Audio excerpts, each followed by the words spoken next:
এবারের কোরবানি ঈদে প্রায় 20% কম পশু কোরবানি হতে পারে জানিয়ে চামড়া শিল্প ব্যবসায়ীদের সংগঠনগুলো বলছে সরবরাহ কমতে পারে পশুর চামড়ার সংখ্যা।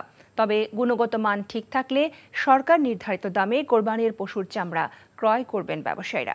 তারা জানান শিল্প প্রতিষ্ঠানগুলো পরিবেশগত শর্ত পূরণ না করতে পারায় প্রক্রিয়াজাত চামড়া ইউরোপের বদলে কম দামে রপ্তানি করতে হচ্ছে চীনের বাজারে।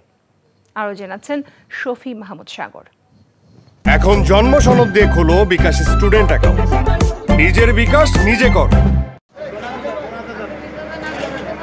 দেশের মোট পশুর চামড়া সরবরাহের প্রায় অর্ধেকেরও বেশি সংগ্রহ হয় কোরবানির ঈদে।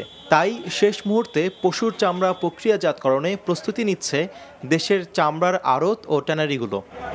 লবণের দাম সহনীয় থাকায় এবার চামড়া সংরক্ষণে অতিরিক্ত অর্থ গুনতে হবে না বলে জানিয়েছে hide and skin merchants association.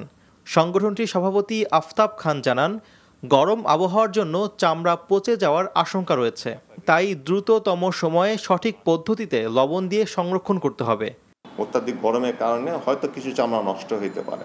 চামড়া যদি আপনার ভালোভাবে সংরক্ষণ করা হয় এবং চামড়া যদি সময় মতো 7 হইতে 10 ঘন্টার মধ্যে যদি সম্পূর্ণ লবণজাত করা হয়, সেই চামড়ার দাম সঠিক পাবে, এতে কেউ ক্ষতিগ্রস্ত হবে না।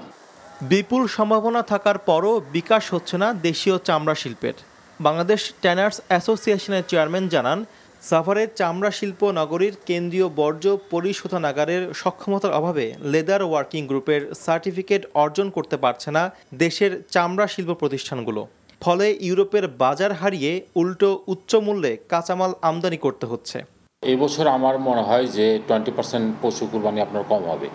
এটির প্রধান কারণ হলো আপনার ইনফ্লেশন। দুইটি বিষয় হলো আমাদের প্রধান প্রতিবন্ধকতা। একটি হলো আমার ইন্ডাস্ট্রিগুলো আমি কমপ্লায়েন্স হতে পারি নাই, যার ফলে আমরা যে ব্র্যান্ড বায়ার তাদের কাছে আমাদের পণ্যগুলো আমরা সেল করতে পারছি না। এই শিল্পে বিদেশি বিনিয়োগ আমরা আকৃষ্ট করতে পারিনি, যার কারণে দেখা গেছে যে এই শিল্পটা খুব একটা প্রসার লাভ করেনি। চামড়া শিল্পকে রপ্তানিমুখী করতে পরিবেশ বান্ধব বর্জ্য ব্যবস্থাপনা তৈরিতে সরকারকে আরও সক্রিয় হবার আহ্বান জানান তিনি। শফি মাহমুদ সাগর, এনটিভি নিউজ, ঢাকা।